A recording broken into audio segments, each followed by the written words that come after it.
Bonjour les enfants, je suis le papa terrestre du petit Arthur.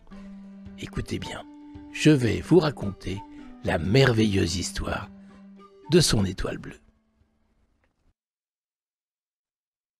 Capsule numéro 8, le grand voyage du petit Arthur.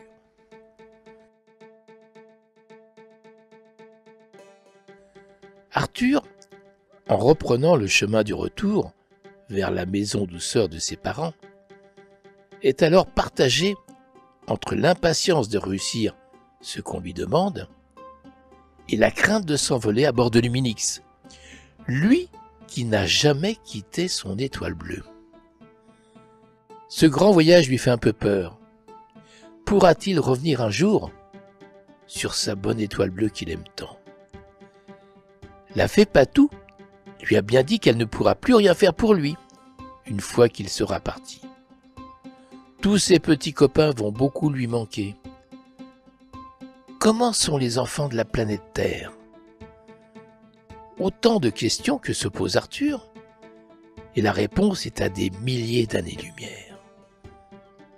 Arthur prend son courage à deux mains, car la petite voix lui répète sans cesse: Arthur, les enfants ont besoin de toi.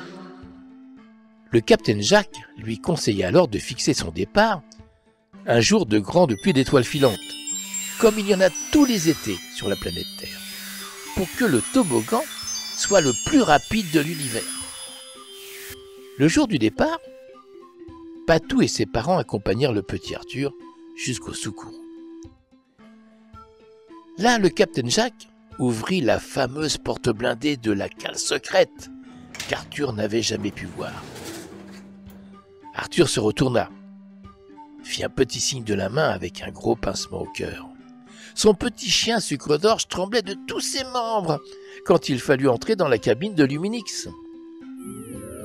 La soucoupe ressemblait à un gros crapaud joufflu. Tout à coup, un vrombissement déchira la quiétude de la nuit. Une lumière aveuglante éclaira le lac des Lunéides, comme en plein jour. Et tout à coup, dans la plus belle des musiques, un gigantesque toboggan étincelant de mille feux se déroula tel un tapis magique. Des millions d'étoiles filantes étaient au rendez-vous. Alors justement, tiens mon bon François, et si vous nous mettiez la belle, si belle musique des étoiles filantes? Allez, un peu de rêve avec cette musique.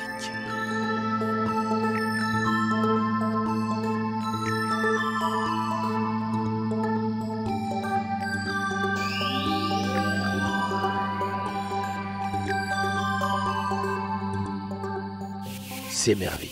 Qu'est-ce qu'on a pu rêver? Et le grand voyage d'Arthur vers la planète Terre commençait. Arthur, au cours de son fantastique voyage, rencontra beaucoup de magnifiques étoiles, toutes plus belles, plus brillantes les unes que les autres. Et au fur et à mesure que Luminix, la soucoupe d'Arthur, glissait à une vitesse vertigineuse sur ce grand toboggan étincelant de mille feux, la plus âgée des étoiles, un peu plus scintillante que les autres, l'invita à faire une petite pause sur son grand manteau de lumière pour lui raconter la vie sur la planète Terre et lui montrer tous les endroits où le petit Arthur devra poser sa soucoupe Luminix. Alors les enfants, soyez bien sages et à samedi prochain pour la suite de ce très très grand voyage. Bisous douceur du petit Arthur.